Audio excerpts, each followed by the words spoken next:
Someone back in 1994, when the whole world's attention was focused on the O.J. Simpson trial,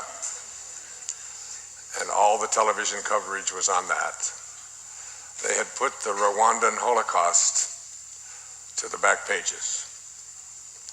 And President Clinton said it was the greatest failure of his administration. If he could do it over, he would have changed that or done something about it.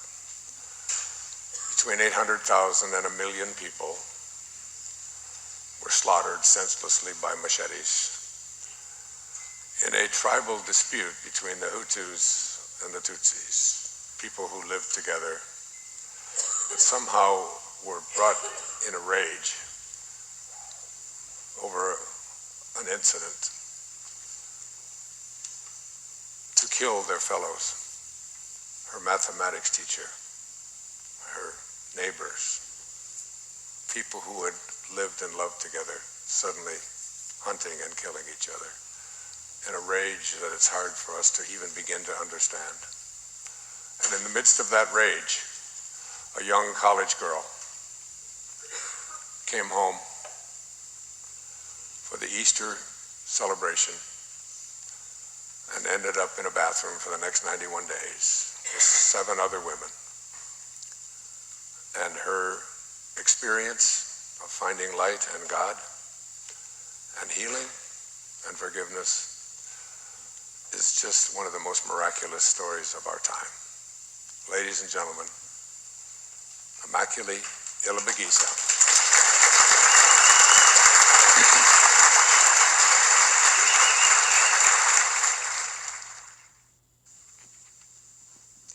Thank you so much. It is such a great joy to be with you, and it is such a joy to be able to sit here and hear Wayne again.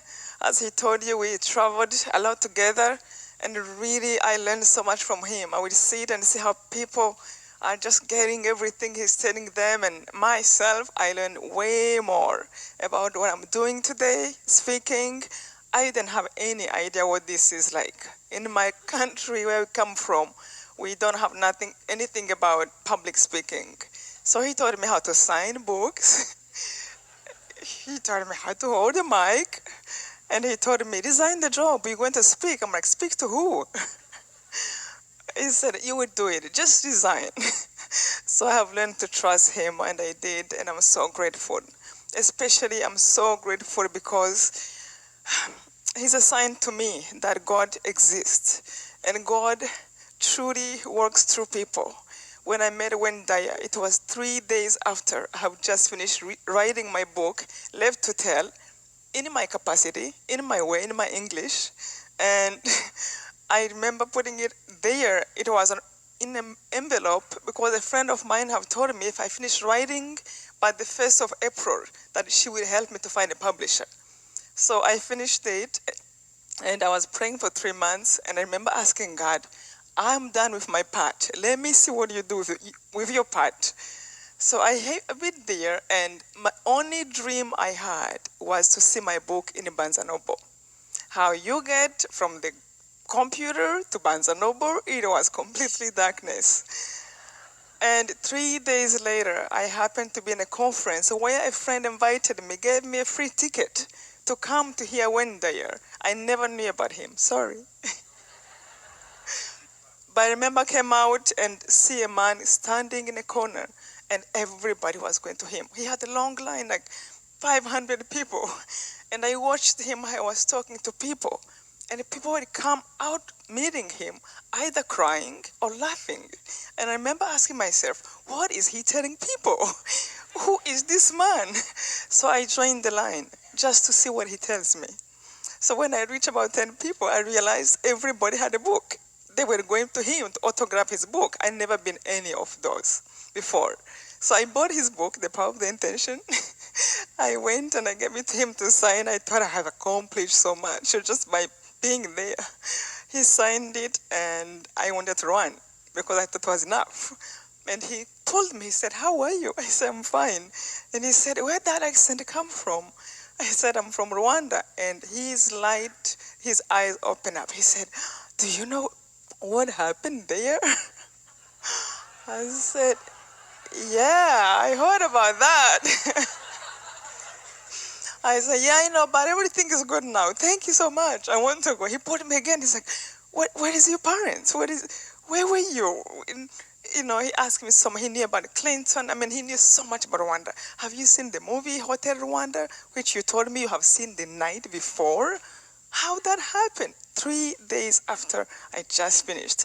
I remember in 2 minutes we had a circle of people around us. And at the end of sharing what happened to him, he told me, if you can find a way to tell people how you can be yourself after what you have gone through, I promise I will publish your book, write a book. I just finished 3 days before. I couldn't even tell him, like, yeah, actually, I wrote it. I just thought it was too much coincidental to be there. But then I went home and I called him. He was just so kind. When I called him a week later, which many little things happen also. People will just happen to tell me about him. Do you know this man who went there? I'm like, I just met him. He told me this, but who is he? Oh my God, you met him? Do you know who he is? You better send it to him. I'm like, okay.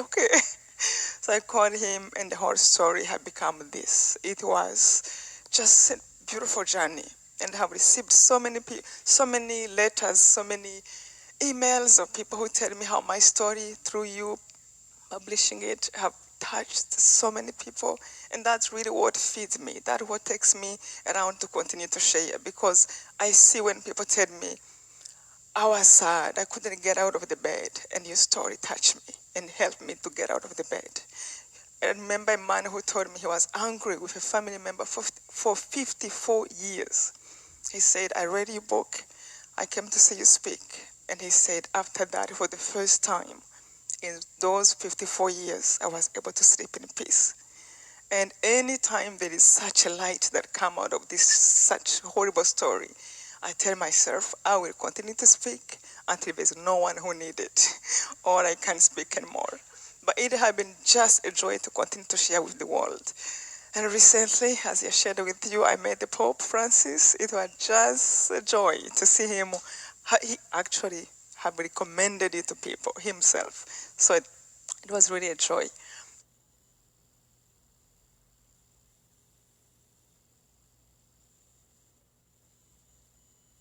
In 1994, I was a student in college, and I happened to be home for Easter holiday.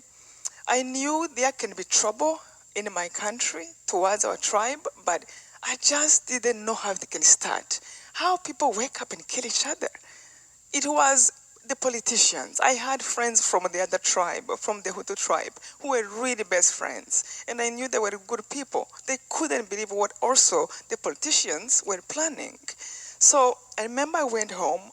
We talked with my parents. It was so good. I had 1 week to be home as it was planned. And I never forgot the day it all changed. It was on Wednesday in the morning, 7th of April. My brother, who was also home for Easter holiday, he came in my room. He had just finished his master's degree. He came to my room. I can still remember it like it was yesterday.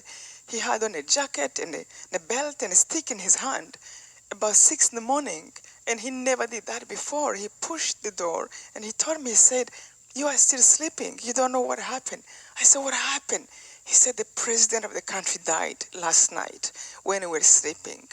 I jumped out of the bed. I dressed in front of him, which I never did before, and I told him they're going to kill us. He said, why? Why they will kill us? It was just like you knew it would happen. There was a radio that used to say, that was supposedly private radio, that literally people on radio would say, one day we'll kill them. Those people, the bad tribe. But we just thought, they're crazy. It's a private radio. Later we find out the government was behind it, that was actually planning a genocide. So when the president died, my mind went back to that radio. Oh my God, that's it. There's no way radio can be speaking about killings and no one is stopping it. Nobody's doing anything to just stop it. So I came outside. I met my parents. They were all worried. My dad was a director of Catholic schools. My mom was a teacher. So we just grew up in kind of a school at home. So we went outside. I remember I saw them. They were putting on the radio, capturing every every channel just to find out what's going on. And we find out from our radio that they have shut down every activity in the country. No work, no bank, no schools were open. They just said everything had to shut down. They're trying to find who killed the president. Every hour, every few minutes, they would report people who were killed because they thought it was those people. I remember about 2 hours later, BBC radio reported 18 families that were killed. Mom and dad and 8 children have just been killed. Mom and dad and 7 children and grandma and grandpa have just been killed. And I remember my father thinking, and then he said, this never happened before, where they killed the whole family. Before they will kill somebody they suspected, but why the children? And that's why it became a genocide. It was prepared. They knew from the day one it was going to be. And that's why they were killing families, just to eliminate the group of people. So, and then I remember we started to have so many people coming home. My parents were people who were really trusted. They just cared about everybody. You know, we're taught to love everyone, never discriminate anyone from a different area, you know, like here, like everywhere in the country, in the world, people discriminate each other for some reasons. You know, you come from the south, they don't like you better than the north, things like that. They always taught us just welcome anybody, everybody, with love, and make sure that you treat them kind, and if they prove you wrong, take your distance. That's how we knew it. So we had so many people coming home, and I remember one of the image that I remember of my father, especially, who was like my best friend, but just such a good dad. I remember one of the image I remember of him. He held the rosary in front of people who practiced different religions, but we came from a Catholic family, and he spoke to everybody because the religions were, the Tutsi, my tribe, was not about religion at all. We were just like a tribe. You can practice any religion. So he spoke to everybody. In this moment, it was like a stamp in my heart. It was like every step of the genocide was leaving me something I will never forget. And then he spoke to everyone and he said, do not be scared. This was about a group of 10,000 people. He said, do not be scared. We are strong men and strong women. Don't let nobody scare you. If it is a group that trying to cause this disturbance in the country, we will defeat them. But if we are scared, we will lose the battle. And then he said, however, I have to tell you the truth. If it is the government that planned all this, they will kill us because they have the military, they have the police, they blocked the borders already. Nobody's working. We don't know much we can do. If it is them, they will kill us. And then he said, even if it was a government, do not be scared. Let's take this as a chance God is giving us to repent our sins so we can go to heaven. It is much better anyway. And I'm looking at my father, I'm like, what are you talking about? You tell people how to run and not how to die. And then I'm thinking, somebody actually believes that this is not it. Life here is not it. There is another beautiful, much better life after this. He believes it. My dad wasn't a doctor who was telling people, too bad you are sick. He was one of the people who is going to die. And he's smiling, telling people, let's get ready. It's okay. It's better out there anyway. In that moment, I remember everybody went quiet, forgiving each other, remembering things they did wrong, and just like letting it go in case we die. And after that, I remember my father came to me. He handed me the rosary he had and asked me to go to hide. It wasn't just that he loved me more than my brothers, because I had 2 brothers there, but it was because I was one girl among 3 boys. Everyone wanted to see me safe. Even my brothers were pushing me. Go, we can run, but you can't. You are a girl, just go. And I truly left out of obedience to my father. I thought, what if I go and something happened? But I saw in his face how much he's trying to protect everybody. Or he have worked to make sure that we are okay. Now I'm going to disrespect him at this moment. And I told him, okay, Dad, I will go. And I thought it was just a bad decision.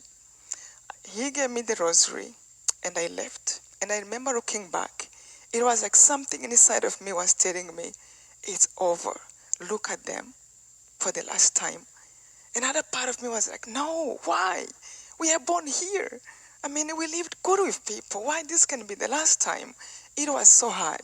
My mom couldn't even stand close to me. She stood a little bit further.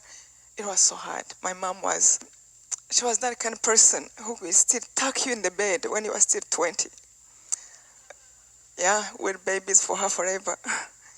So she wouldn't come close because it was just sad separation. But somehow I had to fight myself. No, it's not over.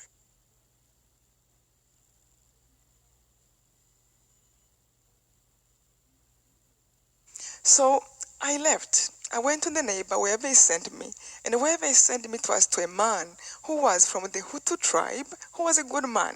And there were many great people from the other tribe. I mean, not even half of them were killing. It was a government using the tribe that we are to find more strength. But people were good, were trying to hide people. And many other people, of course, were following the government, thinking, oh, we'll get positions, let's help them and kill these people. So I went to this man. He was a Protestant pastor, and he was a great friend of my parents. And I told him what they told me to come there. And I remember he showed me this tiny room to be in. And then the next morning, he showed me a tiny bathroom, a small bathroom, 3 by 4 feet. I couldn't fit alone, like lay down well. And I'm looking at this, I'm like, what am I going to do here? He says, stay here. So he went back, and where he was, I was complaining, how can I be here? Where am I going to sleep? I'm going to stretch my hands, my legs, this is too small. Well, as I was complaining, he went back and brought 5 more women. Later, actually, he brought 2 more women. We were 8 people in 3 by 4 feet. That moment also taught me a lot. You know, when you think things are bad, they can get worse. So it taught me not to complain, just to accept situations and try to find solutions. You can complain, you can blame, you can, who is doing what, who did, but what does it do? But in commonness, I think we are able to find the solution. We can hear that voice within. What do we do? What can I do towards, to look forward more than stay here or go backwards? So we were 8 people. We sat there. The youngest was 7 years old. The elder was 55. So we sat literally on the top of each other, but somehow we found room. The man told us not to speak to one another, not to make any noise, not even to flush the water of the bathroom until somebody else is flushing the water in the next bathroom. So we sat there. He told his children that he lost the key of the bathroom. So no one knew that we were in the house. We really had to be absolutely quiet. This was a 4-bedroom house. It wasn't a building. Somewhere, they might not hear you if you make a little noise. Flat, no basement, just flat. So the next bathroom was next door. So we sat there. I remember he brought us food 2 days later, maybe, if not 3.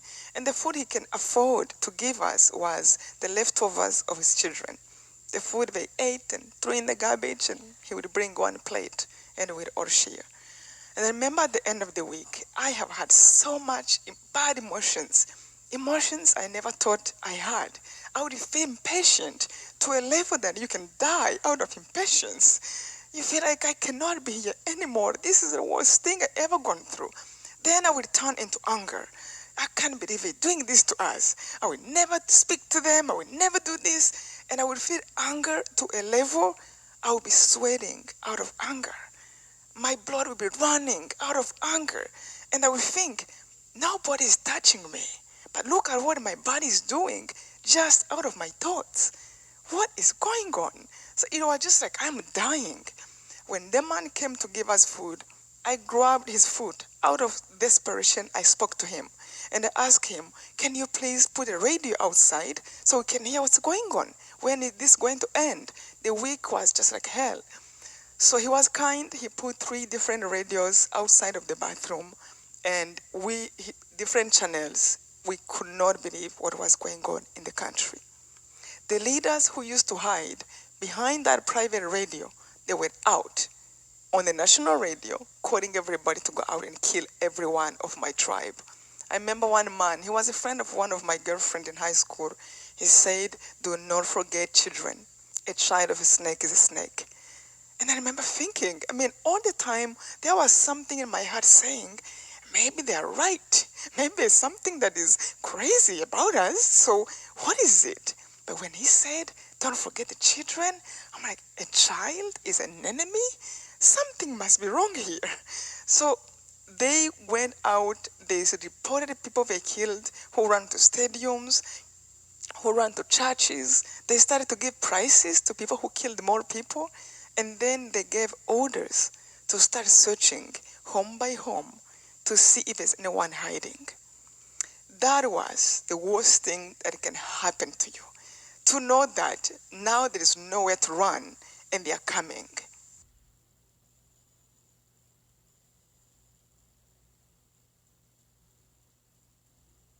I never forgot the day they came to search for the first time. It was just a few days after they have reported it. I was stretching and I looked through this tiny window of the bathroom. I saw something I thought was 1,000 people, but later we found out there were 300 to 400. They were dressed in banana leaves. Some of them had gold horns on their head. They had all kind of long spears, machetes, grenades, guns, and they came inside of the house and they started to search everywhere you can think of. And when they came inside, they were quiet. And then they started to sing loud when they have encircled the house. So I remember what I felt. I felt over the ladies. I knew right away what was happening. They have come to search. And I remember it was that moment. The only thing reasonable in my human intelligence was going through my mind was, it's over. They're going to kill me. They're going to cut me in pieces. They're going to rape me. They want to do everything. And then I'm going to die. And the worst question was, why? For what? What have I done to deserve that? Just because they think I'm different? Is that bad enough? Call me anything else, but save my life. It was so desperate. I felt pain. Like I said, 4-bedroom, 400 people. There's nothing you can think they might not find you. They were just like, it's happening. And then I started to feel so much pain. I remember it was like 1,000 needles is going through your body. You are dying, but you're not dying fully. And then there's like, you are laying in fire, burning, but you're not burning to die completely, just continuously. And then I remember feeling like I had 2 voices over my shoulders. One voice is telling me clearly, not too loud, but very clearly from within and outside. And one voice is telling me, open the door. And the torture is too painful. You can't take it. That sounds reasonable. 4-bedroom, 400 people, they have every right to search everywhere. Of course, I didn't even question that. Yeah, I have to open. This is too much, it's too painful. And then, however, I felt another nicer voice inside of me. And outside, but inside, loud clearly, and something was telling me, don't open the door. Ask God to help you. No matter how much pain you might feel, do not give up. Remember, God is Almighty.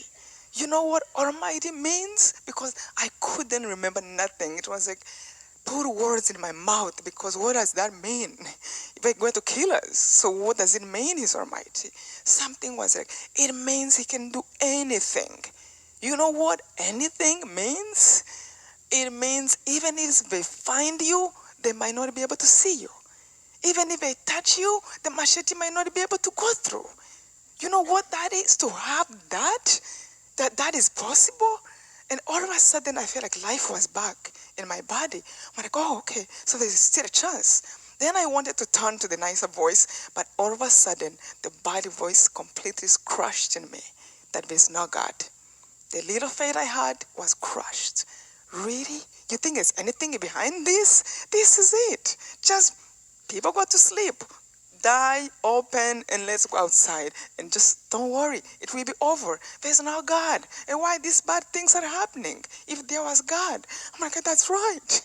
And then I remember turning to the nicer voice. I felt like the nicer voice was telling me, before you lose your faith, before you lose your hope, at least ask God to give you one little sign that He's there, that this is not it. I remember turning to God, to this side, the nicer voice, And I remember asking God, not as a Christian, not as a Catholic, as a human being, to the one who have decided this life here, who have made it. And I remember asking God in my heart, if it is somebody who created this world I'm standing on, if it is somebody who made the moon, the stars, and the sun, if it's somebody who made this body, if somebody controls my breath, if it is somebody, can you hear me? And if you can hear me, can you just give me one sign? And I know what I want. I don't want to get confused. So I wanted a sign, a specific sign, so that I would not say who did it. Was it me? Was it luck? I remember asking, if you can hear me, don't let the killers find the door of the bathroom. If they don't find it today, I will know. Life does not end here. I am not alone in this bathroom. And after that, I think I fainted. I didn't hear nothing until about 5 hours later. The man who was hiding us, he came in the bathroom. We jumped. We were still frozen. And then he told us what happened. He told us that the killers came inside the house. He's the one who gave us the number. He said they came inside the house. They went to make a circle around the house so no one jumps out of the window. Another number of the killers came inside in every room. Another number went in the ceiling of the house with flashlights. Another number went on the roof of the house to make sure no one was laying there. They opened every room, the closets, they went under the beds. They even opened suitcases to make sure there's no babies hiding. At last, after searching everything in the house, they came right to the door of the bathroom. One of the killers touched the handle. And this is what the man told us. He said before he opened, he looked at him, he said, you know what? You are one of us. You are a good man. You cannot hide these bad people. But no will come back. He turned around and left. When the man told us, I remember he said, I don't know how you're praying or what you are praying, but whatever you're doing, keep doing it. He said, I don't understand why they stopped here. And they just stopped.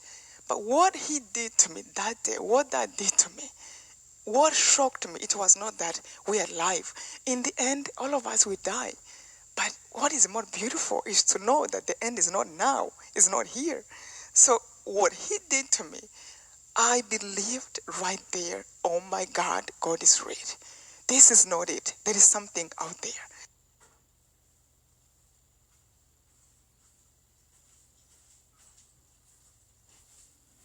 And I started reading the Bible, not to read. Sometimes as Christians, we read by the evening, you forgot what you read. So just to make sure you read the Bible today. But I read to understand, highlighting, who are you? Why do you speak this way? What are you capable of? So where do we go after this? What is that place? And the things I remember, it was that, especially I wanted to read about the paradise, heaven. When you die, heaven is a paradise. What does a paradise look like? There's a bliss, it's beautiful, there's no more pain, everything is that great. I'm like, I want to go there. The roads are diamond and gold. I mean, it's in the Bible. Then I'm like, how do I get there? And I wanted to look at the directions. Love one another. Pray for those who persecute you. Oh, I didn't want to hear that. I closed the page. Pray for your enemies. Oh, you don't know mine. I closed the page. I'm not praying for them. Everything was like, love even those who hate you. Pray for them. And I didn't want to hear that. But I remember a few parts that really made me happy. It was especially one part where Daniel was found in the den of lions, and the lions didn't eat him. I said, what? God, you can do that? You mean you are capable to make the lions shut down their mouth? So what do I need to do? It was God that gave me hope. So I kept praying, but the people who were coming to search, they came back. Anytime they came back, it was like dying again. But something I realized, when they came when I was praying, I felt much better. And when they came when I was angry and the fear, it was like I was in a darkness completely. I felt lost. And I started to pray. Because so many bad ideas were in my head. I would think about people were killing us. I would start to have this fantasy. When I came out, I would be a soldier. I would train my body. I would throw bombs all over the country, and I would blow up everybody. And I would feel fire. My body would be aching, but somehow hatred have some kind of reward, I guess. Otherwise, why entertain it? But I would feel pain, and yet it will still be there. And then I remember, as I was praying, anytime I prayed and I was not paying attention to the words I said, the bad voice was there again. If I didn't kill you, they will kill you tomorrow. So anyhow, your life is over. But when I was praying, meaning words, that voice shut down. When I was thinking about goodness, people, that shut down. So I started to pray the rosary, which is a prayer I love. It takes about 20 minutes, it's like that meditation. And I prayed the rosary. When I stopped praying, when I was praying it, I felt so much peace in my heart. It was like those 20 minutes was like time away from the bathroom. When I stopped, the pangs of hell were back. They will kill you. They will find you. And then I said, let me pray again. I prayed again. And I remember one part that changed everything. Our common prayer, our Lord's Prayer in the Bible, Jesus taught us. So I remember as I was praying those words, something, the nicer voice, something inside me said, mean every word you say. Say it as if it was you saying it. That's the only time that bad voice will shut down. So I started to pray, and as I just started, our Father. Then I said, what? Our Father?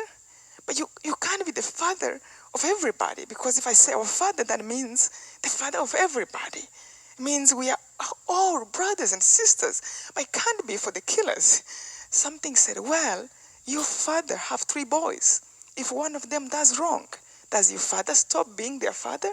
So even the one who is doing wrong is still loved by the Father, and he is their Father.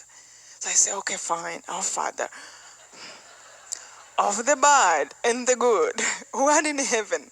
And then I kept praying. I feel really in harmony of what I was saying. I mean it. And I remember going through that part that said, forgive us our trespasses as we forgive those who trespass against us. I said, no, I cannot mean that. You know my situation. Maybe they killed my mom and my dad. How do I mean that part? It was like a red flag. I prayed it again because you say 5 Our Lord's Prayer in the rosary, in one rosary. And I was praying from morning until night. Anytime I reached that part, it was like a red flag. You're lying to God. You say, forgive me as I forgive. You're not forgiving. You're lying. I'm like, okay. So lying to friends is not good. I mean, to anybody. So if God can, within me, can hear me, can read my intentions, if I say what is not truth, he's hearing me. So what am I going to do? Because I want him on my side. Something said, well, you can skip that part of the prayer. I was not ready to forgive. And if you skip that part of the prayer, then you'd haven't lied to him. If you really want to remain in light in God's presence and to benefit from all that power, to me is about doing what is right, not lying. Remain in love. Even if it was just one little point, that really touched me. As you cheat yourself. And when we lie to people, we lie to God. And we lie to ourselves. When he's within, he can feel and hear everything. So I skipped the part. I felt much better. I wasn't lying anymore. Because I didn't mean it. Until about one time I was about to skip that part, I felt like something was nodding my shoulders and it was reminding me, hey, I hope you know the prayer of our Lord's Prayer was Jesus who gave those words. The one you believe is God. The one you believe cannot make a mistake. The one you believe knows the past and the future. If I were you, I wouldn't try to edit his prayer. Fine, what am I going to do now? It's funny. We like to be ignorant. We find the truth, and now you are, challenged to apply that truth. What am I going to do? It was the first time in my life, and I mean it with all my heart, because I really took that to heart. All I had was that voice within to guide me. Couldn't speak to the ladies. I couldn't speak to the man who hid us. All I had was inside of me. And I needed to be faithful to that, to have that peace. And I remember for the first time in my life, I understood what it meant to surrender. I went on my knees. I don't know if I had any place to kneel, but that's how it felt like. And I put my hands up and I asked God, if you know how to forgive, help me out. I don't know how to. But if you said forgiveness is possible, if you said let's pray this way, and you didn't say some people, everybody, it means it's possible to forgive. How? I don't know. But if I can't forgive, it doesn't mean that I am not capable. I just have to raise the bar. I just have to shoot for higher. I want to forgive. If he said that, he must know it's possible. I ask him, help me. I put back that prayer. Anytime I reach that part, I will remind God, hey, I don't know how to forgive. It is in your hands now. I ask you, if you can find a way to convince me that I can forgive somebody's killing me, killed my father, I will do it. But I promise, genuinely, I don't know how to.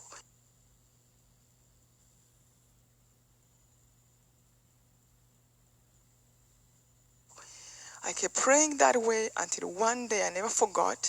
I was meditating on a part of the rosary when Jesus was dying on the cross, because the rosary really is just like the summary of the Bible, events of Jesus' life. And when he was dying and he said the words, forgive them, Father. They don't know what they do. It wasn't the first part, forgive them. I truly wanted to forgive, but how? You can't lie to the one who reads from within. He knows if you say forgive and you don't mean it. I wanted to leave it as truth. But the second part, they don't get it. And you trying to compete with them does not change one thing. You only make matters worse. Why would you think somebody will go on and kill a child and think they're doing something right? And why they can still do it if you know it is wrong? They are blinded. Blinded by what? By hatred, by bitterness, by the anger you have right now. They're blinded. And you, what are you doing? Wanting to be like what you hate to be. It was like in that moment, I felt like the world was divided in two parts. A part of love, a part of light, and a part of hate and darkness. And a part of love was people like Dyer, who are trying to teach the world, to reach out to people. A part of love was people like Mandela, people like Gandhi, people like Mother Teresa, people like St. Francis. People are peaceful. People who have been hurt, who knows injustice, people who have not been loved, who have been truly been hurt, and yet no matter what have hurt their body, they will never stand up for what have hurt them. They will stand up for the truth. They will stand up for love. And the people who were on the other side were like bitterness, anger, fighting, people like Hitler, those who were causing the genocide. And I felt like Jesus said, hey, where do you want to stand? With Hitler? Going through this and revenge and who killed who? Or with people, despite what they have experienced, they stand up for love. They stand up for truth, for compassion. And when I saw that clearly, of course, I wanted to be on the side of love. And you realize that people on the side of love, they don't rest. They want to tell these people, hey, it's possible to come here. And what another small part that really changed everything is that people here are capable to change. As I was changing, no one is evil to be called evil. People can do evil, but they are capable to become good. When I realized that, that's when I could not hate anymore the killers. How do you hate somebody who is blinded? But actually, maybe if I pray for them harder, who are capable to change and become good. And when I thought of them that way, remembering they are my brothers and sisters, no matter what they can do, I cannot hate them. It was like a huge luggage was lifted from my shoulders. Now I can think of people as human beings, not as evil, by people who have done evil, but with my help, maybe they can come back to be good. And I felt so much better. It was like the bathroom was a better place. It was smelling much nicer. We have not showered for like 2 months. And I started to learn English because it was so clear to me. It was like when that forgiveness came inside, I was so much lighter. You know, when we're angry, there's something that goes on like an obsession. they did this, they did this, they did this. You stop, and then you go on again. It's like you can't shut it down with that darkness and the bitterness. But when that forgiveness came in, I was free. I was healed. I couldn't think about them. Now I can think about my future. It was clear. If you come out, what would you do then? If you were given life? Oh my gosh, I might end up working with people who speak English. What am I going to do? It was like a veil was unveiled. I can read in the future. And then some, well, you better learn English. But how? I'm in the bathroom. I can't even talk. And then the voice said, but how are you talking to me? You can speak from within. Look how much you have gone through inside. I asked the man to give me a dictionary in English and a book in a dictionary English French and a book in English, and I started to read one word per word. I. What does I means? Go to the dictionary. It means me. Okay. What does am means? It means I am. And reading phonetically, just putting words together to be able to say, I can tell somebody, my name is, I come from here. And I knew as long as that voice within is there, I have company. I'm not alone. We're going to plan. It looks like things are happening here, including me changing. And that was so good. It looks like when that forgiveness came in and I was able to think of people as human beings and not evil, I just felt like maybe the journey was coming to an end.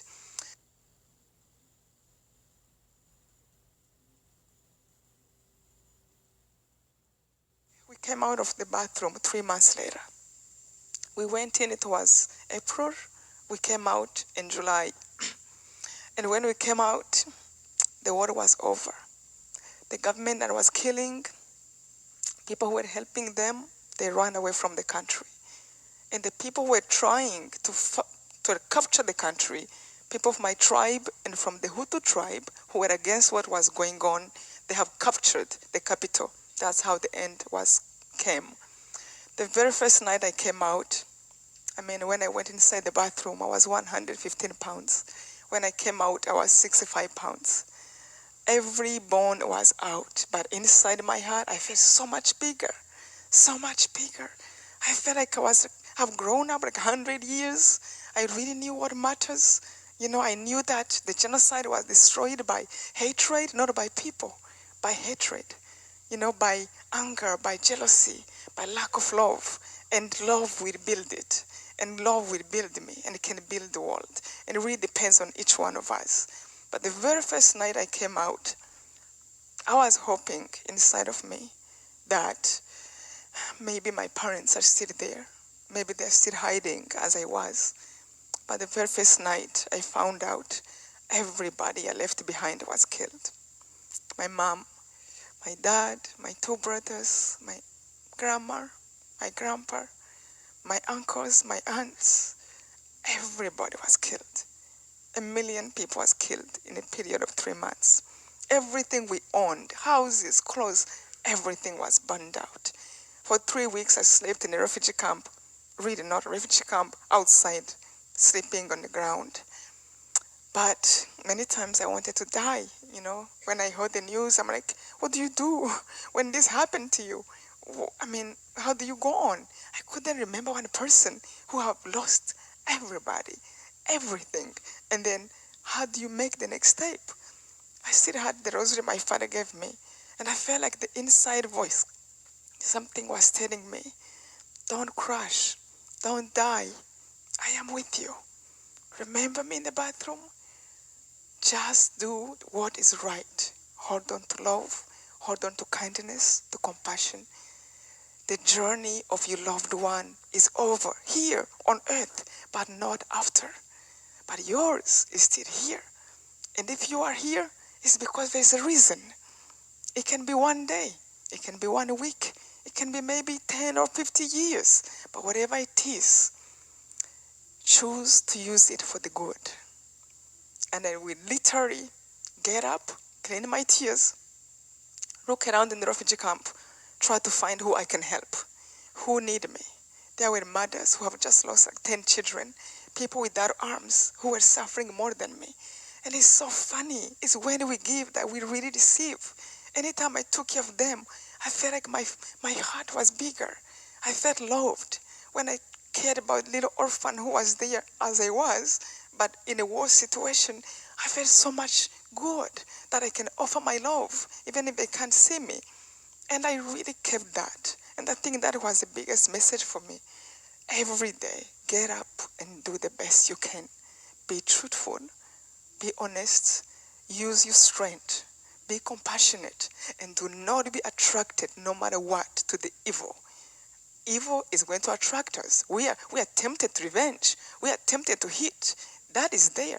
But if you hold on to the light, if you hold on to love, you will come out okay. Whatever you wish, whatever you dream, ask me. I will literally write letters to God and I will tell him, okay, I can ask you anything. I need a friend. I need clothes to change. And I need a job. And I need this.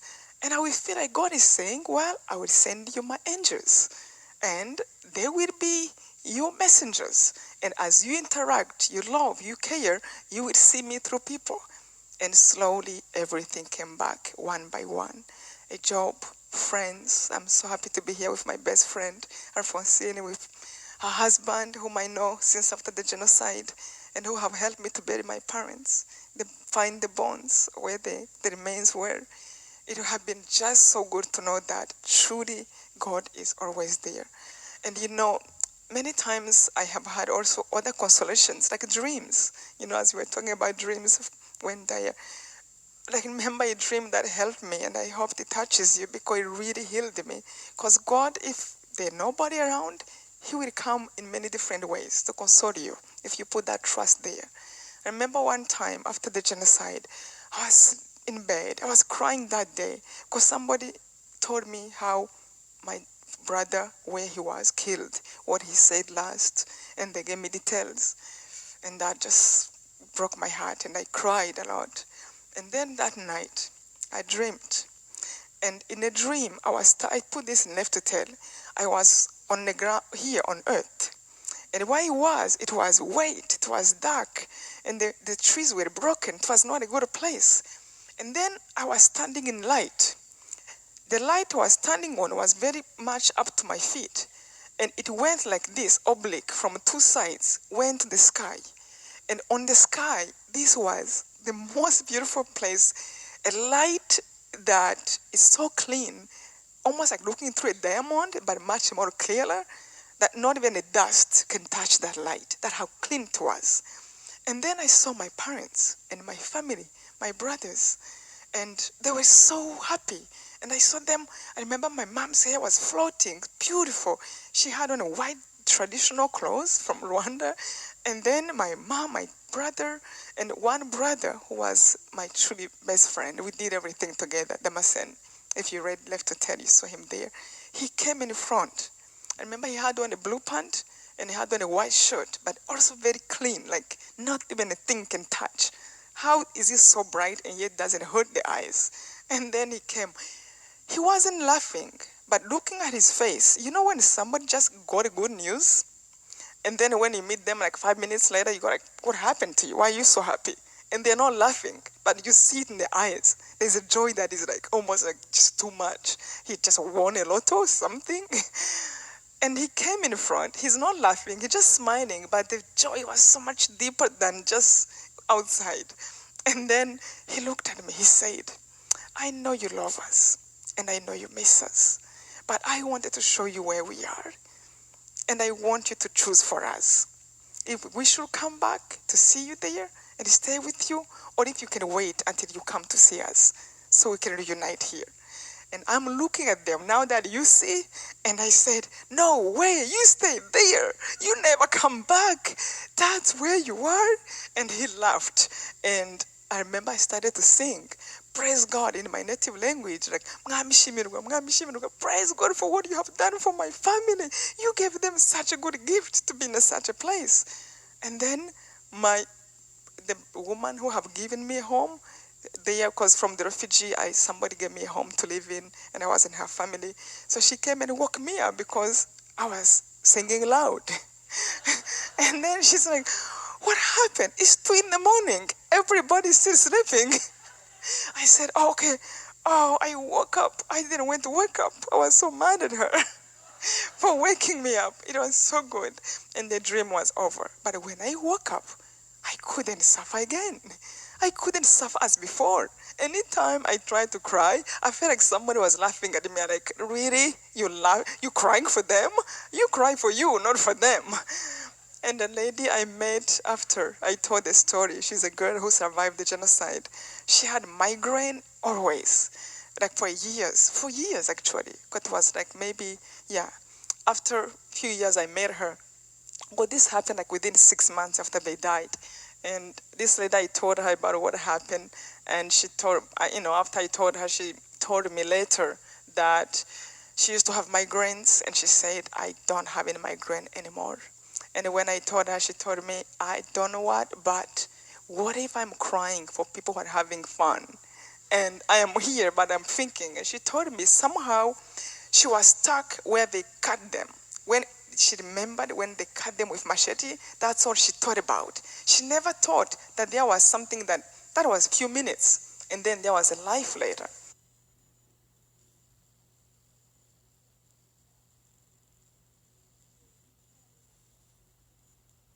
And since then, I continue to pray, especially I love a beautiful prayer of the rosary. I love it. I take people to pilgrimages where we spend a week praying. Actually, I have a few rosaries I brought here because I really love it and continue to teach it. And they're made in sterling silver and stones and pearls, and 100% of what I get, I give it to my foundation. Hay House, which have been such a publisher that became also an angel to me, have helped me to make a foundation, Left to Tell, and the proceed of my book goes to that. So we go back to help people in Rwanda, to help people around the world, and it has been just such a joy. But more than anything, I'm so grateful to have met you. This could not be possible, and have made so many friends just through this book. I've had brothers, many I see here, people from Zango who are just so dear to me and who have become such brothers and sisters. My great friends here, Renee, Paul, everybody, I have been so grateful and so blessed through meeting you. You're truly an angel. And what you taught me more than anything is to love without holding back. So much. I can never forget when Dyer will speak and introduce me. He will tell people, don't buy my book, buy hers. And I will say, who says that? But what it taught me beyond buying my book, it was like, you know what? I can love people like that. I can just go out and love without counting and just like give my affection without caring about what I lose. And then you realize that the more you love, the more you get. And please, I beg you, pray and ask God to be there with you. Take the time to meditate and think who you are, because you are a child of the Most High and you had his attribute. He made you for the best. And I want especially to remind each one of you, I know we all live our stories. When he's teaching, he's sitting in a chair because you have had a lot of pain. Last year you were suffering. Each one of us, we all have our suffering. No one leaves this earth. I don't know why, but somehow through this pain, we learn so much. That's where blessing comes from. I know if you think your pain is bigger, talk to somebody in this room. We all go through our own crosses. We carry our own sufferings. But no matter what happens to you, no matter what you're going through, please remember there is always hope. Hold on to what is good. Hold on to love. Have compassion even if no one is having compassion on you. Learn from the best, from the good. Thank you so much.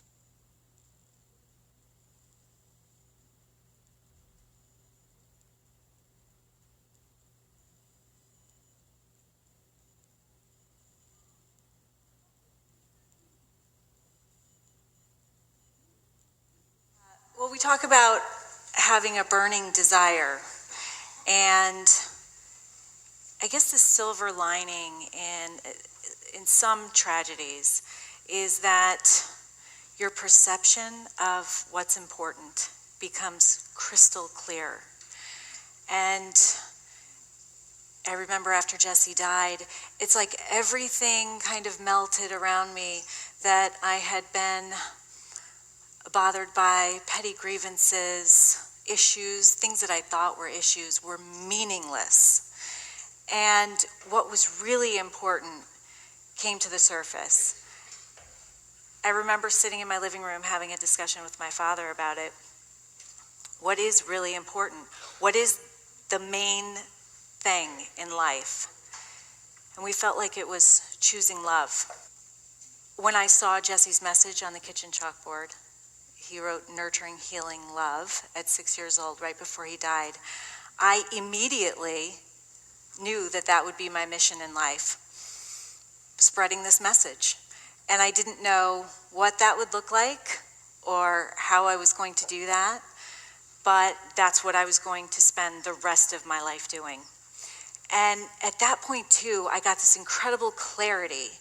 It was like I could see a 360-degree view of how the universe, God, had prepared me for this.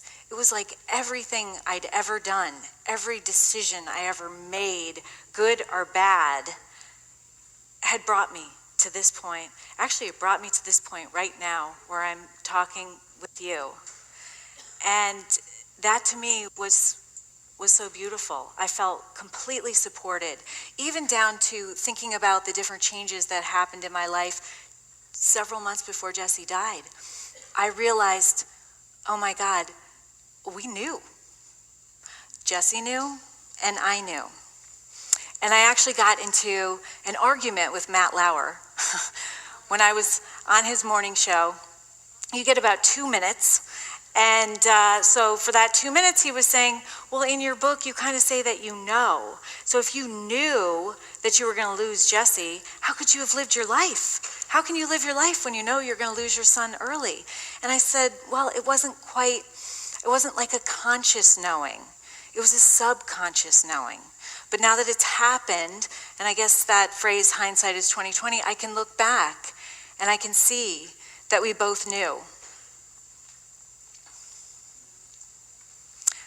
For those of you who know me and have been following me, I want you to know that Jesse continues to give me messages, and I'm going to give you a few of the earlier ones, but this is a recent one.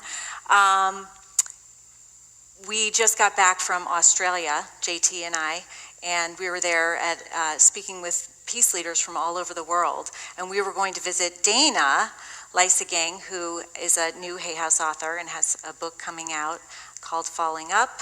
And so we set out this one morning. We have 1 day free, and we're driving, and I guess my GPS doesn't work in Australia, so we're trying to follow a map. And we're supposed to be there at 10, and it's like 2 hours. And I'm going, oh, it's good, JT, because we're seeing Australia, and it doesn't really matter because we're not on any time frame, and we're obviously supposed to be where we are, and it's okay. And 30 minutes later, I'm like, God damn it. Just text Dana and tell her we're not coming.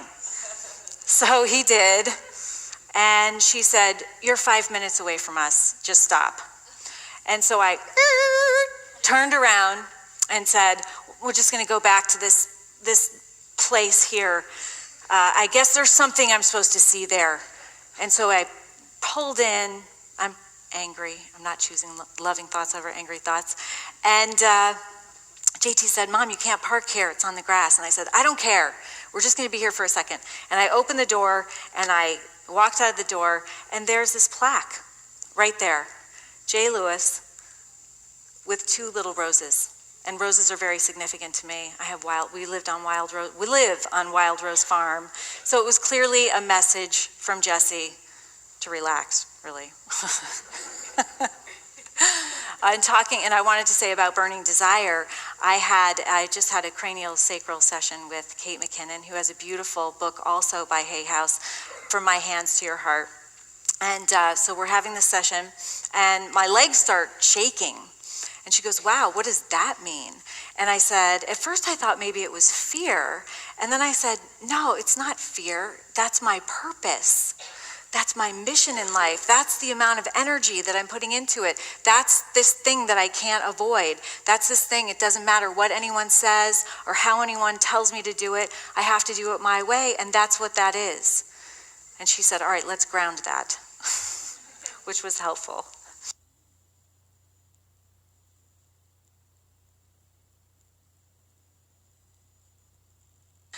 So I'm going to talk a little bit about what happened that day, but I'm going to talk more about what I've learned from it. On December 14th, 2012, an angry young man shot his way through the glass doors of Sandy Hook Elementary and proceeded to gun down 20 first graders in 2 classrooms and 6 teachers and administrators. And when he entered my son's first grade classroom, he continued his killing spree, murdering his beloved teacher who was standing as close as you can get to another human being, and his gun ran out of bullets. And during the short delay, Jesse, sensing that there would be a delay, called out to his friends who were standing on the other side of the room and yelled, "Run." And they said it's because he yelled, "Run," that they ran. And he was able to be instrumental in saving 9 of his friends' lives. And I share that story in detail because of the courage that took. And I think that I use that in my life. I think about it every day when I get up and I make the choice to have faith over fear. And I think about the courage that it takes to shine our light. You know, people say to me, "Oh my God, I read your book and it brought me so much comfort. I can't believe that you wrote it and published it and met up with Wayne Dyer and had him write the foreword within 8 months of your son's death." And I always say, I can't believe it either, because it had nothing to do with me. That's not humanly possible. It had everything to do with purpose and my mission in life and being supported by everything and everyone, and a very important advisor that continues to advise me from up there. It was an international event. Everyone, almost in the whole world who has access to media, heard about it, felt it, and we had never had anything like that happen on our soil. I was able to meet with President Obama several times, who introduced me to his sister, who actually lives on Oahu, who's now on my board of directors. It's amazing how, through no effort, as Wayne was saying, of my own, everything became set up. I want everybody to know that the Dalai Lama chooses love. That's why I put that slide in there. This was the last time that I saw Jesse. It was a normal morning. It was that morning. And we were late, running around just as usual. And his father had come to pick him up. And so we went outside, and we were going to meet at his school that afternoon at 2 o'clock to make gingerbread houses. So we kind of were firming up those plans, and I turned around to hug him and tell him goodbye when I noticed that he had written with his little fingernail in the frost on my car, "I love you." And he had drawn little hearts on all my windows. And just knowing that that was a moment, life's moment, I said, "Wait right there. I'm going to run in and get my phone," because phones are cameras now. And I ran in and I got my phone and came out, and I put him in front of his message, took a picture, gave him a hug, and sent him off on his day. And that was the last picture and the last time I ever saw him. But thank goodness I was present enough to be able to realize that that's one of life's moments, and I have my goodbye message in a picture. And I just want to talk a little bit about Jesse. Jesse was 11 pounds when he was born. So he had kind of this larger than life persona. And he was a C-section. Surprise, surprise. And so the first time that I actually really saw him, I was walking down to the nursery, and all the nurses were gathered around taking pictures in front of the window. And I said, "What are you taking pictures of?" And they said, "There's this enormous baby, and he's trying to crawl out of his bassinet." And he was.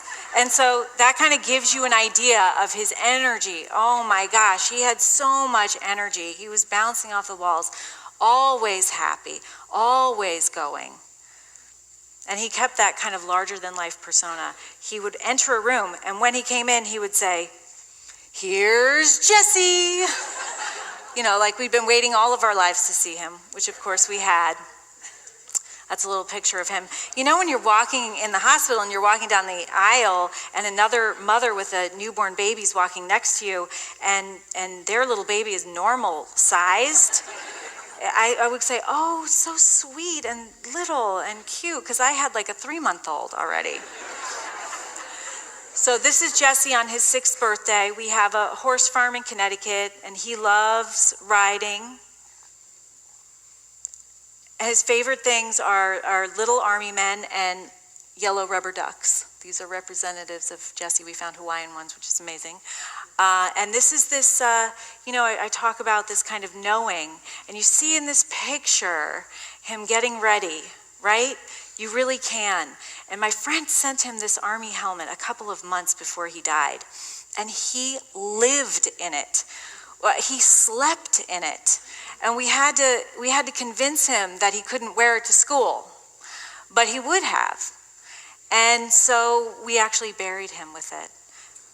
But he wore it every day, and it was just kind of, looking back, I felt this sense of him knowing that he had a mission and knowing that it was going to be something really big.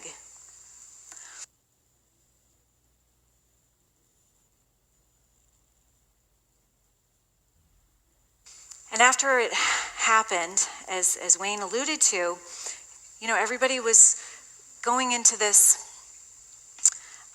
battle over guns. And I took a step back.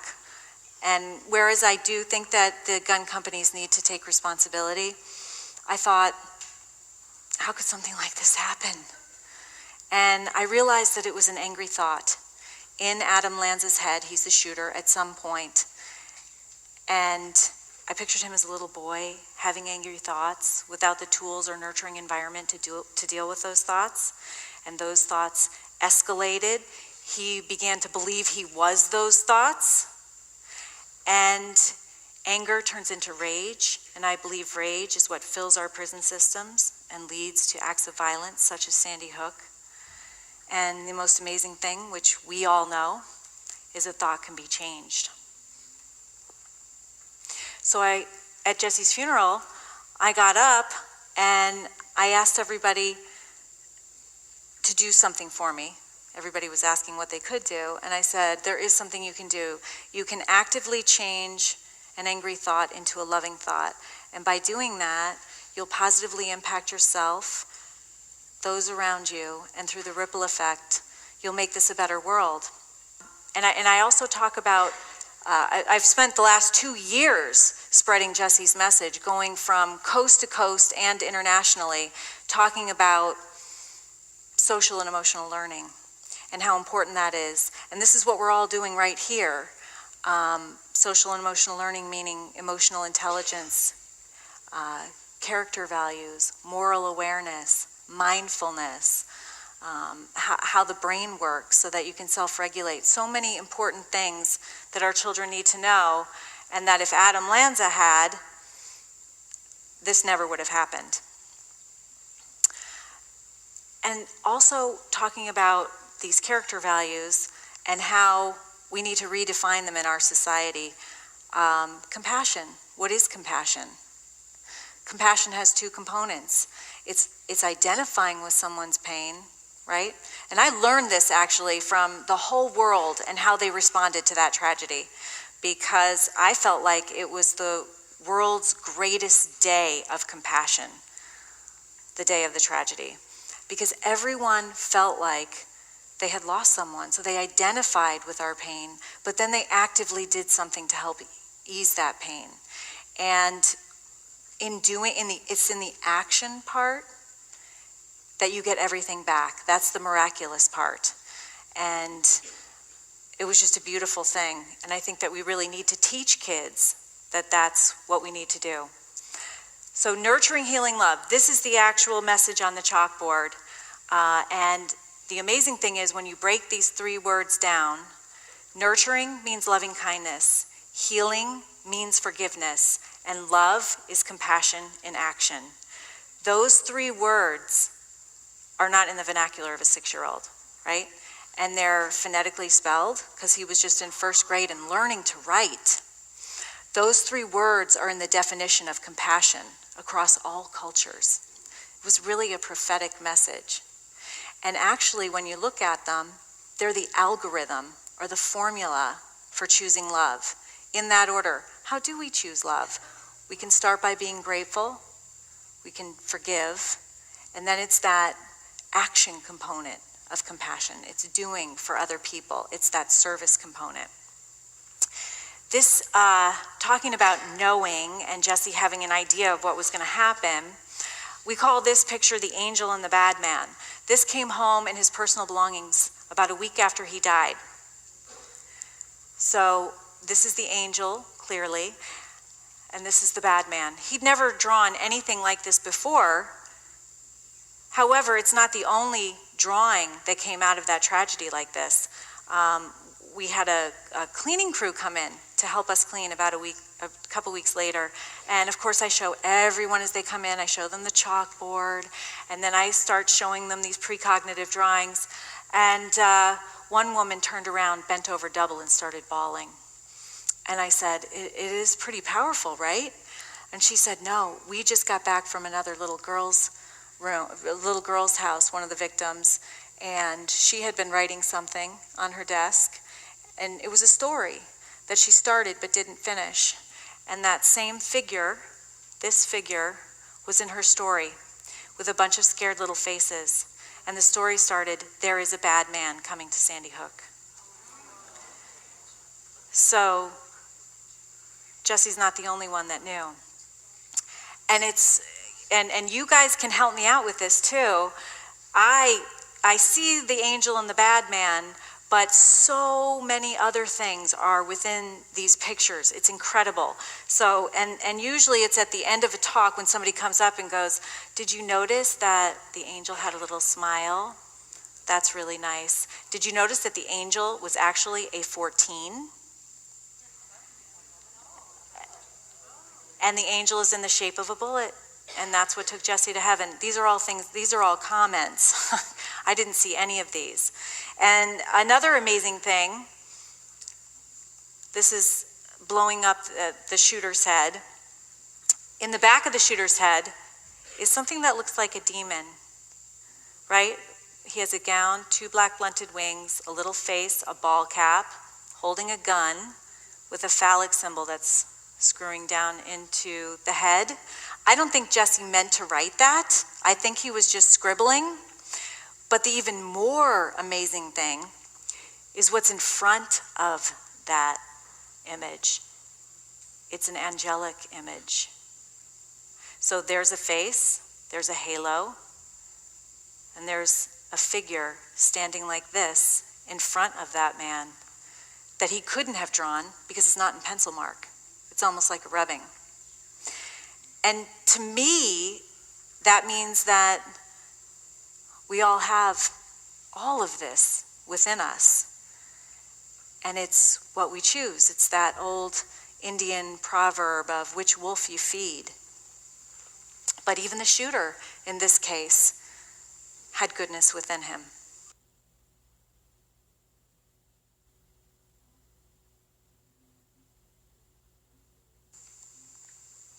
So Jesse and I love to paint, and this is a picture of my art room, and he's painting a painting with me. I always said I was his assistant because he was a little messy, and I paint in oils, but he painted in acrylics for a reason. But this is his last painting. And, you know, when your child paints something, you know, it's amazing. But then when they die, it becomes a treasure. So I'm showing these things around, and I was actually showing these drawings and paintings to somebody who studied with Elizabeth Kubler-Ross. She actually lived with Elizabeth Kubler-Ross after her young daughter died. And she studied precognitive drawing, which is evidently a field of research where, you know, when kids draw how they're going to die because they're closer to the divine. She said, oh my God, this is a 3-dimensional door. Jesse painted this about a month before he died. She said, this is a bloody, violent death. The blue is the journey. The green is the color of the heart chakra. It's the color of love. It's where he's going. And then the gold is actually when he gets there. So I got a lot of comfort, as you can imagine, in all of these precognitive things. But this I can't go into the whole story, but JT and I took a trip 2 weeks after Jesse died. It was the day after Christmas, because Christmas was 2 weeks after the tragedy, and as you can imagine, very difficult. And so we had nobody knew we were going, and our plane was canceled our flight was canceled a couple times. We finally get on the plane, lots of incredible messages from Jesse, and we get off the plane, and one of my friends texts, "How was the flight?" And I said, "The flight was amazing. Jesse was all over the flight." And she said, "Well, sometimes spirits linger because they want to make sure that you're going to be okay." So I knew what I had to do, and I didn't want, JT is not into that kind of stuff, and this was his fun adventure, so I said, "Just watch the bags while I run into the bathroom." So I go into the bathroom, shut the stall door, say a prayer. "Jesse, if you're lingering because you want to make sure we're going to be okay, we're going to be fine, I want you to go be in the arms of Jesus. If you can be in both places at once, that would be optimal. But if you can't, please just go, and we'll see you soon." And I really meant it. I really thought that I was sending him away. And so I went out, I rinsed my face off, and I went out and I said, "All right, JT, let's start our healing adventure. Let's go have fun." And we rented our car. We drove out of the driveway of the airport, made a right, and there written in the sky is Jesse and Jesus together forever. Jesse with a backwards J, like he used to write it. And I pull over the car, and I look at JT, and JT looks at me and he goes, "Jesse's with Jesus." And I said, "I know." And so we're just sitting there, I'm taking pictures, and then the plane flies around and starts writing another message. And I said, "JT, this message is for us." He's like, "I know." And the plane writes, "You plus God dash smiley face." And I said, "Well, this is our message that we need to stay close to God to be happy." And he's like, "I know. Can we go to Disney World now?" So, and then last year, I told this story, and a couple from the back ran up with their phone, tears streaming down their face. "We were there. We saw it." And I said, "You're kidding." No, we have a picture of it." And I said, "Oh my God." And they ran up and they showed me the picture, and it was a picture of you plus God dash smiley face. And I said, "Well, this is crazy that you got this, because I had my camera ready, and as soon as the plane wrote, it went away, right? I couldn't get a picture of even a U or a plus, because it was like in a different wind field. This never moved, but that I couldn't get a picture of. You got a picture of that?" I said, "If you got a picture of that, then you definitely could have seen that, or you should have seen that and gotten a picture of that." They said, "No, we didn't see that. We saw the other one." So actually, my neighbor came over the following summer and said, "I called down," because everybody's like, "When are you going to call down and find out who did that?" And I said, "I don't have to." And she said, "Well, I called down because I wanted to talk to the pilot to let him know that you got the message and it brought you comfort." So I called down, and there's a little group of skywriters that do that. They're all kind of together in this room, and I asked who wrote that message on this day, and they said they didn't know. Of course, right?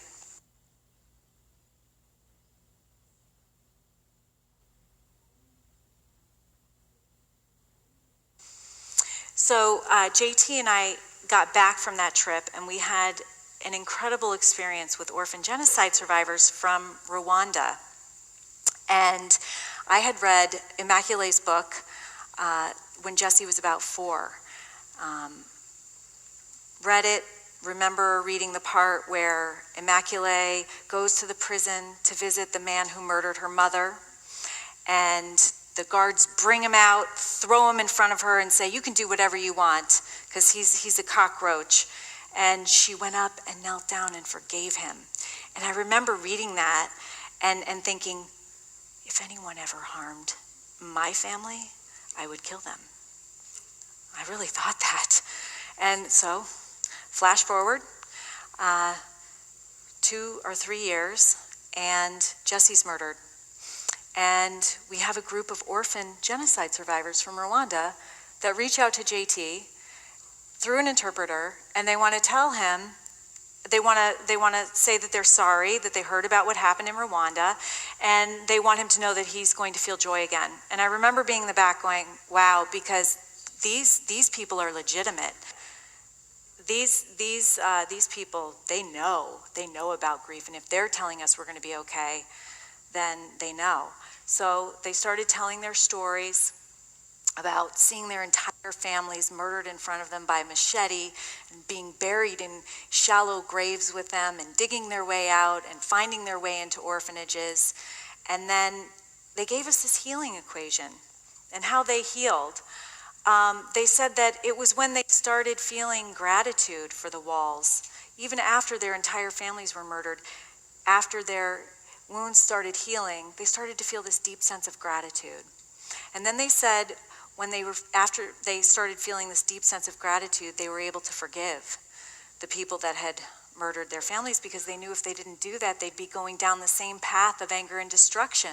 And then they said once they forgave, they were able to step outside of their own pain and use what they had learned to be in service to others, like they were doing to JT.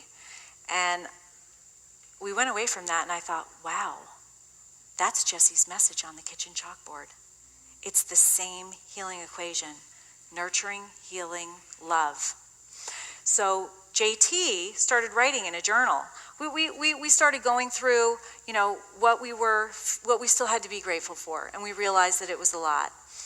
Then we made the conscious choice to forgive the man who killed Jesse, because we knew if we didn't, we'd just stay stuck in a pit of despair.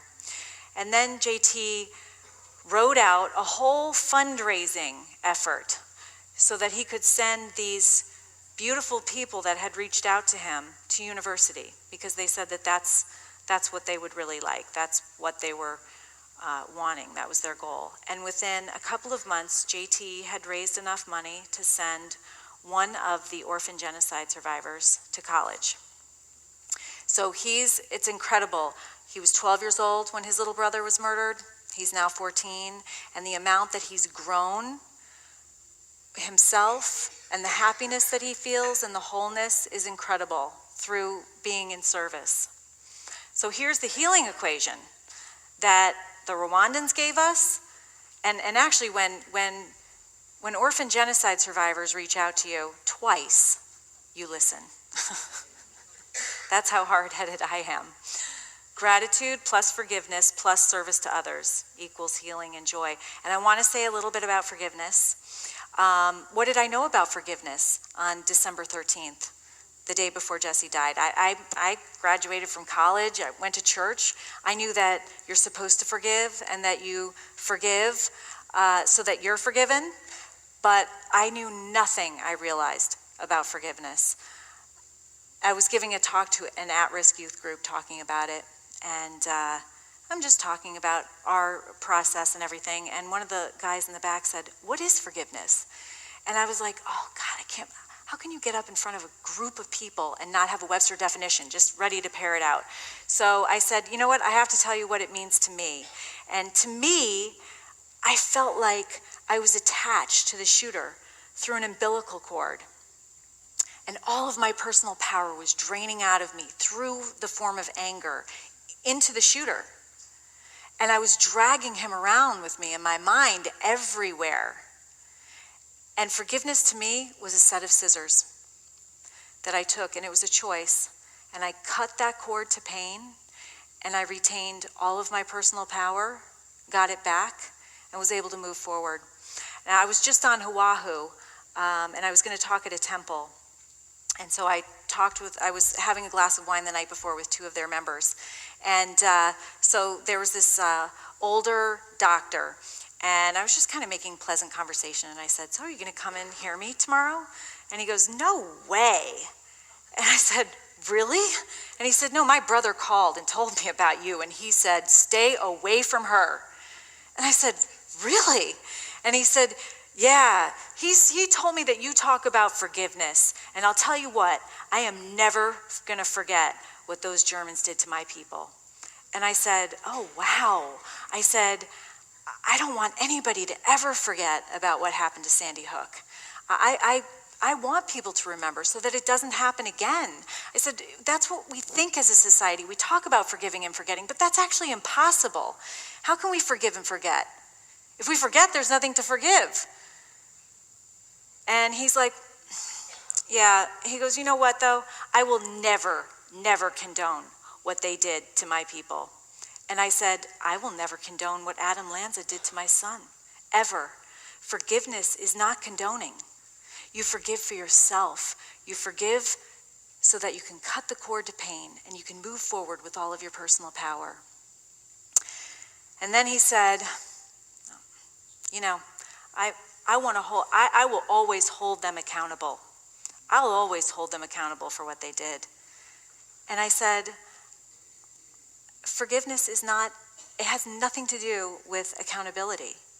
You can hold somebody accountable for their actions, but you can still forgive them. I said, you know, if Jesse was murdered by a drunk driver, I would hope that I would be able to forgive them, but it doesn't mean that I would condone their actions, and it doesn't really mean that I wouldn't hold them accountable. Because if I didn't hold them accountable, it wouldn't be good for their next victim, and it wouldn't be good for them. And he looked at me and he said, all right, I'll go. I'll hear you. And now he's calling me every day. He's a total convert. But I think it's really important that we understand forgiveness for ourselves, because if we don't, and of course that also has to do with yourself, then we carry stuff around with us. And that's not conducive to this light that we're developing.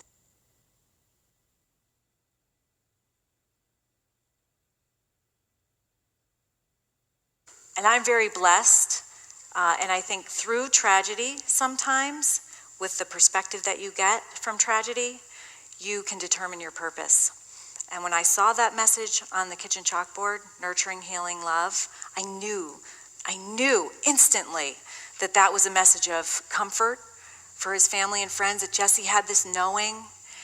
But I also knew that it was a message of inspiration for the world, and that that's what I would spend the rest of my life spreading, this message of nurturing, healing, love. And I feel so tragically blessed, but I feel blessed to have this mission and to be able to share it with Jesse. He set up the platform, and I'm just moving forward with it. And there's nothing that I can do, as Wayne says. I have to do this, and it feels good. I've been talking to all sorts of audiences, all around the world, really, from kindergartners to convicted felons. And so JT had the day off, and I had already planned on going up to visit these guys in a maximum security prison, so I thought it'd be a great thing for me to bring him with me. He wasn't so thrilled, you can tell. But I'll tell you what, so I had sent my book to these guys about 2 weeks before we came. And then we had this 2.5-hour meeting with them. And there was a BBC documentary person that was there filming it. And so I'm talking to them about all the stuff that we know, that, you know, life is a choice, that you can't always choose what happens to you, but that you can always, always choose how you react. Viktor Frankl, so true. And I talked about forgiving others and forgiving yourself. Just these basic things. I talked about the healing equation and gratitude and changing negative thoughts into loving thoughts for themselves. And it was amazing at the end of the session, and I've been told, well, you get everybody inspired, but you don't ask for anything. And it was no different here. I didn't ask for anything. I just kind of left them. And then they all came up to get their book signed, which was so precious. I couldn't believe it. But then they said, we are dedicating our lives to choosing love. And they asked me for a picture of Jesse. And they said, every time we have an angry thought, we want to look at Jesse's face and we'll remember what he did, his courage, and we will have the courage to choose a loving thought. Isn't that amazing?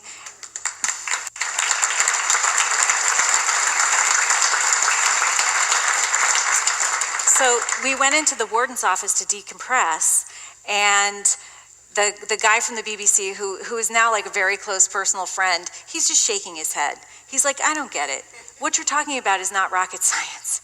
It's so simple. I don't understand. I don't believe it had that profound an effect. I just don't believe it. So he went back a month later and he re-interviewed the guys that were just really kind of over the top of choosing love. And he said, all right, so you guys are back in prison, and nothing changed. It was really inspiring. It was sad, but nothing's changed for you.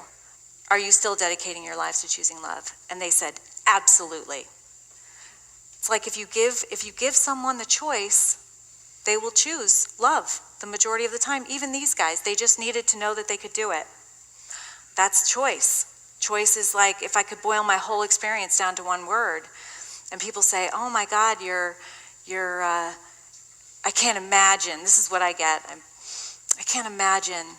And you're so courageous. I could never do what you do. And I think, you know what? I'm no different than you. None at all. Each and every single one of you has that courage and has that light within you. Every single person could do exactly what I'm doing because it's just choice and purpose. Faith or fear, I believe that we only make two decisions every single day. You either choose faith or you choose fear. And it's something that we all do every day, all day, and it affects every single decision that we make. We either make faithful decisions or fearful decisions. And after Jesse died, I thought, you know what? If my life is going to change, it's going to change 150%. And I am just going to go with this. I know my purpose, and I'm going to live my life in faith and just allow it to come. And when you act on faith, it happens. So the healing equation, gratitude plus forgiveness plus compassion, I can't say it enough, over and over. These are things that we put in schools because we're talking about focusing on cancer. How about focusing on anti-bullying? Anti-bullying. At 2 double negatives never made a positive. And so what's happened? We've had this big push for anti-bullying over the last 10 years. And what's the ultimate form of bullying? A kid bringing a gun into school and blowing away his fellow classmates. And I hate to tell you this, but there have been 90 school-related shootings since December 14th, 2012. We have one school-related shooting every 4 days in our country. And it's shocking, and I don't say that to instill fear because we know what we have to do, right? We know what we have to do. We just have to do it. And I challenge everyone to stop the anti-bullying campaigns and start choose love campaigns. Give kids the tools that they need to choose love. Focusing on love, and there's so many ways to choose love, right? We all know. And JT and I have come up with this meaning of life, and we think that it's nurturing, healing love, plus the bravery to have a lot of fun. The most important message that Jesse left was on JT's desk the day that I found the Nurturing Healing Love on the chalkboard. JT had gone to his room to get all of his chargers and games and the really important stuff. And he found this message on his desk that Jesse had left him. It's really profound because whereas Jesse was bouncing off the walls, always having fun, JT has to kind of be cajoled into having fun. He's pretty serious. And so when I saw it, I thought, oh, it could not, from a 6-year-old to his older brother, it could not have been more perfect. But more than that, isn't that why we're all here?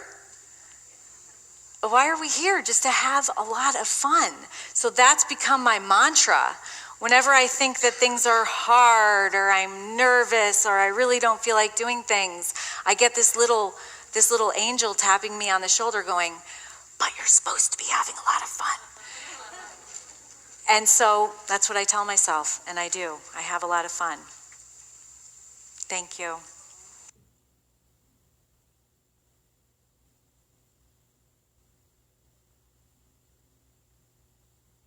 So you wouldn't let me talk to you about my anger about, the President of the United States came to you several times, and I understand that he just was wonderful with you and with all of the people there. It was. And tried so hard to get some legislation passed just to get like background checks and so on. And you didn't want to focus on that. I didn't want to focus on something negative. Right. I felt like we were all doing something and doing what we could using our talents and gifts, and that we were all working towards the same goal. But that for me at that time was I didn't know how they had enough strength to do that. And I needed to focus on love and choosing love and Jesse's message. Right. Now, Jesse came here for 6 years or Yes. so? What is your sense of the infinity thing that I've been talking about here? In reading the book, and the book is just wonderful, and it's just one of those page turners that you just have to complete because it's just so positive and so filled with optimism. The essence of his life. Do you think that as a mother, that his amount of time, it's an infinite universe? I mean, we get as many shots at it as we want to. There's a book out called Soul Survivor. If you haven't read it, it'll blow you away. The awareness that there's no death, and that this little boy came back as he was an Iwo Jima pilot who was killed in World War II. And he knew every tiny little detail of this person's life. I don't have time to go into it, but what is your sense as his mother and as looking back over his life that he came here, because he's making a huge, huge impact. You must feel that enormously. I think Jesse not having had that experience, and how many people are benefiting from it. I believe that he came and he had a purpose, and he fulfilled that purpose. And actually I was corrected by somebody who was interviewing me and said his purpose is still moving forward, which was really beautiful.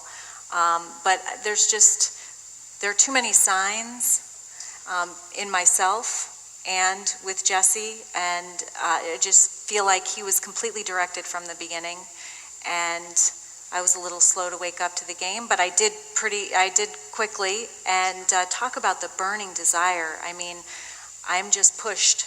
I feel like I'm pushed from behind every single day, and I have to fulfill my purpose now. But I feel very blessed to have it. When there is darkness, and I can't imagine anything more dark than 20 little six-year-olds, what it must have been like that scene and so on. It's just beyond. I've heard people talk about. It was horrendous. Yeah, that if we throw more darkness at it, we're going to get more darkness. You cannot create light by throwing darkness at darkness. And this is not just your story and Jesse's story and all of that, but it's all of our stories. Is that when we have anything in our world that represents darkness. Now, light has two opposites. One is the opposite of, it's dark and light, and the other is heavy. And the opposite of heavy is light. When I read the life and teachings of the Masters of the Far East, the thing that I'm always touched by is how light they are. They walk this far above the ground. Literally. They're moving, they can go from this place to that place just by willing themselves to be there. There's this lightness of being, And the interesting thing is about when you walk into a dark room, and all you have to do is just have one little match. And you don't, when St. Francis was in the prayer of St. Francis, when he said, Lord, make me an instrument of thy peace, where there is darkness, let me bring light. He wasn't really, what he's saying is that it's like alchemy. It isn't like you take the darkness that you and you just go in there and you cut it out and you get rid of it. What you do is you convert it. It's like when you take lead, and an alchemist takes lead and converts that thing that is there, the very thing that is there, doesn't try to get rid of it and send it out and say, okay, no more lead, we don't need lead, let's bring in some gold. It doesn't work that way. Alchemy is you take whatever is there and you convert it. And that's what you're doing, isn't it? It seems to me that that's what your whole message is and what everything that you're doing. You're taking the presence of so much darkness on our planet, and rather than throwing more darkness at it, just one little light, one little match in a room, and you've converted, you haven't taken the darkness out and replaced it with light. You've taken the darkness and you've turned it into light. That's what it means to be a spiritual alchemist. And that's the work that you're doing. It's spiritual alchemy, what you are doing. You're taking so much of this hatred, and it's a challenge for us in the way that we think, because the doors of perception have to be cleansed. We have rusty links to our power of intention, to our connection to intention. And what we want to do is not say we have to get rid of all of that stuff. We have to get rid of all the guns. We have to get rid of all of the angry people. We have to, all of the stuff that we see our politicians talking about and so on. You know, it should be about mental health, or it should be about this. And it's like, let's take what is there and convert it into something that we can all live with, and that we can all live from a place of love. And so what are you doing now? I mean, you're going around the country and you're bringing it into the schools? I have been advocating for social and emotional learning, so I have had a meeting with our governor, Governor Malloy in the state of Connecticut, who's agreed to develop a social and emotional learning / compassionate task force for schools, which is great. And then I'm meeting with Vice President Biden, and I'm going to ask him to develop a national social and emotional task force to get this into all schools, because there was a report, it was called the Child Advocate Report, that came out of the state of Connecticut, and it was their mission to determine what went wrong, what happened with Adam Lanza, and then to make recommendations for the future. And so they were the only ones with access to his school files, mental health records, interviewed everybody around him, and they came up with three determining things, and not in this order: gun safety, mental health, and social and emotional learning. The three things that need to happen. So the White House has tried to focus on gun control, and they've had the national dialogue on mental health. I was actually meeting with Biden on that day, and he said, "What do you think?" And I said, well, I think that we need to look at mental health proactively and to teach kids social and emotional learning so that we won't have all these symptoms. And so they did something else, but they were focusing on mental health, and so now it's time to focus on social and emotional learning. So I heard the Dalai Lama speak, who you met with, and he said, if we were to take every child on the planet, every child at the age of 6, and we were to give them 1 hour a week of meditating on compassion, 1 hour a week for every child, that is children in Syria, children in Japan, children in Canada, children in Mexico, children everywhere. If we could create that vision and had every child meditate for an hour a week, Friday from 1 to 2, say, just on compassion. He said in one generation, we could eliminate all of the violence on our planet. In a generation, that's from the Dalai Lama.